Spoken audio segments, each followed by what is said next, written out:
ভোটের আগে রাজনীতির রং, রাজনৈতিক প্রচারে প্রার্থীরা। বাঁকুড়ায় প্রচারে সিপিআইএম প্রার্থী নীলাঞ্জন দাশগুপ্ত, বাঁকুড়ায় প্রচারে বিজেপি প্রার্থী সুভাষ সরকারও।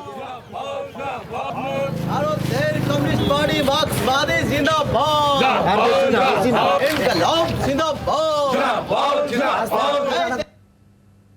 রাজনৈতিক এবং দলীয় সব রঙই চলছে। আমরা একটা প্রচারে বেরিয়েছি, কর্মীরা আমাকে রং মাখালেন, আমি তাদেরকে রং মাখালাম। আমরা চাই আগামী দিনে এই লাল আবিরটা সারা পশ্চিমবঙ্গে ছড়িয়ে পড়ুক। কাঠজুড়িডাঙ্গা এখানে বাস স্ট্যান্ডের মধ্যে, তার আগে ফায়ার ব্রিগেডের কাছে বাজারটাতে, সংহতি ছাত্রাবাসের ওখানটাতে, বাজারটাতে একটু ঘুরলাম।